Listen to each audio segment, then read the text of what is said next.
Saurav Joshi success story in Hindi. हम बात कर रहे हैं सौरव जोशी के बारे में। इनका जन्म 8 सितंबर 1999 को कौसानी के एक छोटे से गांव में हुआ जो डिस्ट्रिक्ट बागेश्वर उत्तराखंड में स्थित है। परिवार में सौरव के अलावा उनके पापा मम्मी हेमा जोशी, भाई साहिल जोशी के साथ साथ उनके चचेरे भाई पीयूष, दादा और दादी जी भी रहते हैं। सन 1997 में उनके पापा काम की तलाश में दिल्ली आ गए थे क्योंकि परिवार की स्थिति उतनी अच्छी नहीं थी, इसलिए उनके फादर दिन रात मजदूरी करके घर का खर्चा चलाया करते थे। दिल्ली में कुछ साल बिताने के बाद उनके फादर हरियाणा डिस्ट्रिक्ट में स्थित हांसी शहर में चले आए जहां वह घरों में पीओपी का काम किया करते थे। परिवार का खर्चा चलाने के लिए उनके फादर ने दिन रात काम किया, लेकिन अपने बच्चों के लिए उन्होंने कोई कमी नहीं की।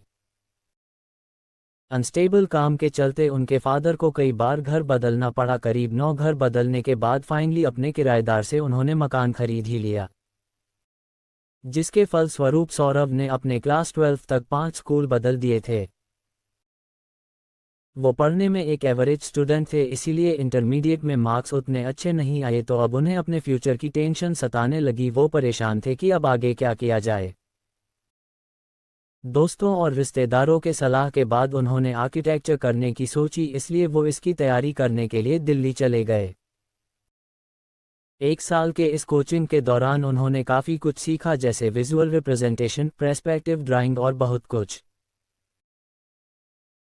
उन्हें अब ड्राइंग में काफ़ी इंटरेस्ट आने लगा, पर दिल्ली में रहे हुए 1 साल की कोचिंग से कड़ी मेहनत के बाद भी आर्किटेक्चर में उनका सिलेक्शन नहीं हो पाया और वह वापस अपने घर आ गए और वह काफ़ी परेशान थे। उन्हें लगा कि वो अब फ्यूचर में कुछ ज़्यादा नहीं कर पाएंगे। यहाँ तक कि वो इतने हताश थे कि अब वह अपने फादर के साथ साइट पर जाकर पॉप का काम तक करने लगे, लेकिन ड्राइंग के प्रति उनकी दीवानगी काफ़ी हद तक बढ़ चुकी थी, इसलिए वह खाली समय में ड्राइंग किया करते थे। YouTube journey. कहते हैं वक्त सबका बदलता है। बात है 2017 की, जब उनके एक भाई शुभम जोशी ने सौरभ के स्केच और ड्राइंग देखने के बाद सौरभ को सलाह दी कि भाई तुम काफ़ी अच्छी ड्राइंग बनाते हो, तुम्हें इसे दुनिया को दिखाना चाहिए, इसलिए तुम यूट्यूब पर एक आर्ट चैनल बना लो। अपनी उस भाई की बात मानकर उन्होंने अपना पहला आर्ट से रिलेटेड चैनल क्रिएट किया, जहां 24 जुलाई 2017 को उन्होंने अपनी पहली वीडियो अपलोड की, जिसका टाइटल था कि drawing 2000 note with colour pencil. अब वह धीरे धीरे करके एक से बढ़कर एक अपनी ड्राइंग की वीडियो अपलोड करने लगे और कई बार चैनल का नाम चेंज करने के बाद आखिरकार उन्होंने अपने चैनल का नाम सौरभ जोशी आर्ट्स रख लिया। समय के साथ साथ उन्हें YouTube पर अपना कंटेंट क्रिएट करते हुए काफ़ी मज़ा आने लगा। वैसे वह YouTube पर आने से पहले अपने फ़ोन से रैंडम वीडियो अपनी फैमिली के साथ बनाया करते थे, ताकि वो उसे एक याद की तरह सहेज कर रख सके। इधर वह अपने ड्राइंग चैनल पर लगातार वीडियोस डालने लगे, लेकिन 250 से 300 वीडियो डालने के बाद भी वह सिर्फ 3 से 4 सब्सक्राइबर ही गेन कर पाए थे। एक हार्ड वर्किंग यूट्यूबर के लिए ये स्टेप काफ़ी फ्रस्ट्रेटिंग करने वाली बात थी, लेकिन उन्होंने हार नहीं मानी और अपने बढ़ते यूट्यूब एक्सपीरियंस के साथ वह ट्रेंडिंग टॉपिक के साथ वह स्केच बनाने लगे, जिनमें से कई वीडियो वायरल भी हुई। अब वह अपने सब्सक्राइबर के डिमांड पर ड्राइंग के ट्यूटोरियल भी बनाने लगे, जिसके फलस्वरूप उनकी स्किल्स और भी ज़्यादा इन्हेंस हो गई और वह अपनी फैमिली के साथ रैंडम वीडियो बनाया करते थे। इसलिए उन्होंने सोचा क्यों ना इन्हें अपने सब्सक्राइबर के साथ शेयर किया जाए। इसलिए फ्लाइंग बीस्ट से इंस्पायर होकर उन्होंने एक व्लॉगिंग चैनल क्रिएट किया और व्लॉग वीडियो अपलोड करना स्टार्ट कर दिया। अपनी पसंदीदा स्केच आर्टिस्ट की डेली लाइफ को जानने के लिए उनके सब्सक्राइबर ने उनके व्लॉगिंग चैनल देखना भी स्टार्ट कर दिया और जल्द ही उनकी व्लॉगिंग चैनल पर 20 के सब्सक्राइबर भी पूरे हो गए। लेकिन यूट्यूब में गूगल एडसेंस की पॉलिसी के तहत आपको अपना एड्रेस वेरीफाई करना पड़ता है, लेकिन इतने घर चेंज करने के कारण उनका एड्रेस वेरीफाई नहीं हो पाया, जिसका नतीजा ये निकला कि उनका एडसेंस अकाउंट ही सस्पेंड हो गया। इसलिए उन्होंने फिर से अपना एक व्लॉग चैनल क्रिएट किया। यूट्यूब के मोनेटाइजेशन के सारे स्टेप्स को क्लियर करने के बाद भी उनका एड्रेस फिर से वेरीफाई नहीं हो पाया और ये चैनल भी डेमोनेटाइज हो गया। लेकिन कहते हैं ना हार मत मानो, लगातार प्रयास करते रहो। इसलिए सौरभ ने हार नहीं मानी और फाइनली उनकी तीसरी व्लॉगिंग चैनल का एडसेंस अकाउंट मोनेटाइजेशन के लिए एक्टिवेट हो गया। इसमें अपने आर्ट वाले चैनल में बिजी रहने के कारण वो अपने सौरभ जोशी व्लॉग्स वाले चैनल में वीडियो अपलोड नहीं कर पाते थे। साथ में कॉन्फिडेंस के कमी के चलते उन्हें पब्लिक यहाँ तक कि घर वालों के सामने व्लॉग करने में हेजिटेशन होती थी, और दूसरी तरफ वह अपने आर्ट्स वाले चैनल से काफ़ी पॉपुलर हो चुके थे। इसके अलावा उन्होंने कई आर्ट वर्कशॉप अटेंड और ऑर्गेनाइज्ड भी की, जहां वह स्टूडेंट्स को आर्ट डिज़ाइन करना सिखाया करते थे, और इसके बाद कई कंपनी उन्हें स्पॉन्सर भी करने लगी, जिसकी बदौलत उन्हें इंडिया आर्ट फेयर, कॉमिकॉन जैसे इवेंट में जाने का मौका भी मिला। वैसे अपने इंटरमीडिएट के 3 साल के गैप के बाद उन्होंने finally bachelor of fine art में एडमिशन ले ही लिया। लेकिन देश में बढ़ते कोरोना के चलते इंडिया में 24 मार्च 2020 को नेशनल वाइड लॉकडाउन लग गया था, जिससे अब सौरभ को व्लॉगिंग करना मुश्किल हो गया था। इसलिए लॉकडाउन के पहले ही दिन सौरभ ने ठान लिया था कि डेली वह घर में व्लॉगिंग करेंगे अपने फैमिली के साथ, यानी उन्होंने टारगेट सेट किया 365 व्लॉग्स 365 दिनों में करने के लिए। वह 23 मार्च 2020 का ही दिन था, जिस दिन के बाद से उन्हें एक अलग पहचान मिली। उन्होंने drawing with my family members वाली वीडियो अपलोड कर दी, और अपलोड होने के कुछ ही घंटों में पूरे देश में ये वीडियो वायरल हो गई और सब्सक्राइबर्स की मानो बाढ़ सी आ गई।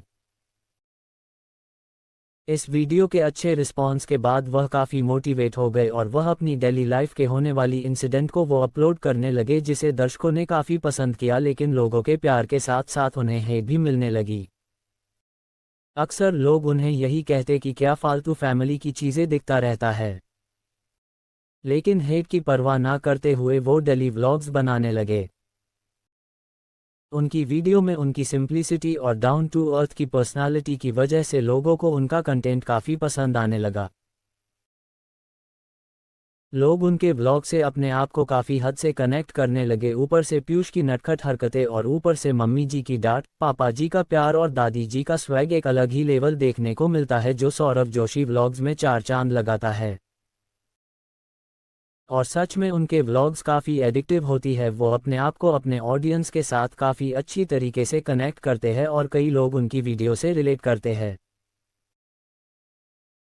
इसके बाद इन्होंने YouTube के काफ़ी माइलस्टोन को कंप्लीट किया, और फाइनली 26 जून 2021 को वो इंडिया के नंबर 1 व्लॉगर बने। और सौरभ जोशी पूरे देश में ही नहीं बल्कि पूरे वर्ल्ड और अपने राज्य और देश का नाम रोशन कर रहे हैं।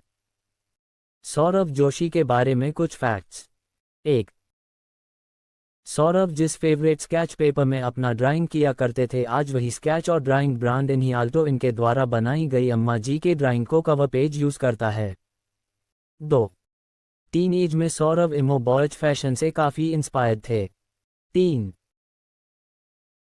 सौरभ के चचेरे भाई पीयूष का भी बहुत बड़ा हाथ है उनके व्लॉगिंग की सक्सेस में। व्लॉग्स के बीच में नटखट शरारतें करना और कॉमेडी करना काफ़ी हद तक उनकी पॉपुलैरिटी को बच्चों के बीच बनाता है, और हर सुबह उनके वीडियो का इंतजार लाखों लोगों को रहता है। तो दोस्तों, सौरभ जोशी आज एक नाम ही नहीं बल्कि एक ब्रांड भी बन चुका है। अपने डेडिकेशन और हार्डवर्क कंसल्टेंसी की वजह से आज ये इंडिया के नंबर 1 व्लॉगर है। उन्होंने आज समय के साथ कदम मिलाकर अपनी ये सक्सेस अचीव की है। उनकी वीडियो में झलकने वाला उनका behaviour, down to earth personality, humbleness, simplicity, show off ना करना उन्हें सभी व्लॉगर से अलग बनाता है। उनकी वीडियो को देखकर एक अपनापन सा फील होता है, कुछ ऐसा कि मानो वह हमसे कितना रिलेट करता है। लेकिन एक समय में उनके परिवार की हालत उतनी सही नहीं थी कि वह रहने के लिए घर तक अफोर्ड कर सके, लेकिन आज सौरभ की हुनर की वजह से उनका पूरा परिवार अच्छी तरीके से अपना जीवन व्यापन व्यतीत कर रहा है। और इतनी छोटी सी उम्र में सौरभ इतना केपेबल है कि अपने दम पर लग्जरी गाड़ी और मकान तक खरीद लिया है।